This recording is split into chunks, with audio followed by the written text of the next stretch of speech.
இலங்கை அரசியலில் ஜனாதிபதி அனுரகுமார திசாநாயகவின் ஊழல் எதிர்ப்பு நடவடிக்கைகள் குறித்து பெரும் பேசும் பொருளாக மாறியிருக்கின்றது.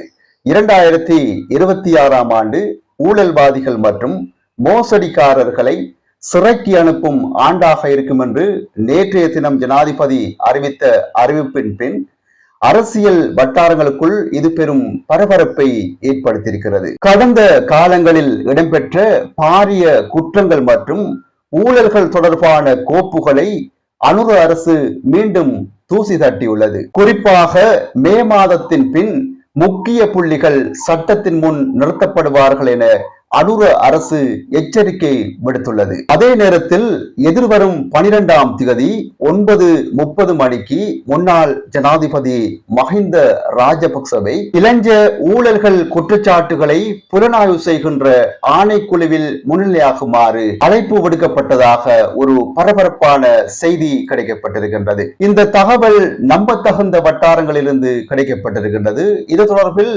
முன்னாள் ஜனாதிபதி மஹிந்த ராஜபக்சவுக்கும் அழைப்பு கடிதம் சென்றிருக்கலாம் என்று கூறப்படுகின்றது. இந்த ஒரு செய்தி மிக பரபரப்பை ஏற்படுத்தியிருக்கின்றது.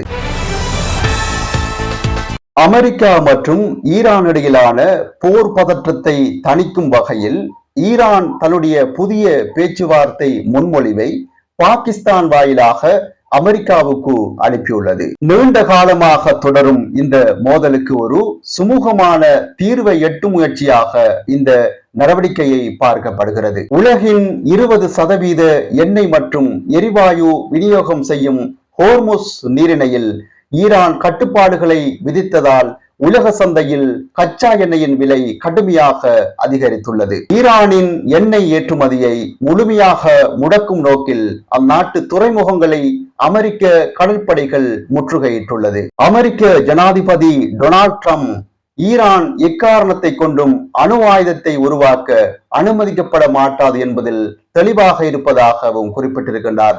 அதே நேரத்தில் இந்த போர் முடிவுக்கு வந்தவுடன் பெட்ரோல் விலை கணிசமாக குறையும் என அவர் நம்பிக்கை தெரிவித்திருக்கின்றார். தனது அணுசக்தி திட்டம் முற்றிலும் அமைதி வழியிலான குடிமக்கள் பயன்பாட்டுக்காக மட்டுமே என்று ஈரான் தொடர்ந்து விவாதிக்கின்றது. இந்த தொடர் மோதல்கள் ஈரானின் பொருளாதாரத்தை நிலைகுலைய செய்துள்ளமையும் குறிப்பிடத்தக்கது.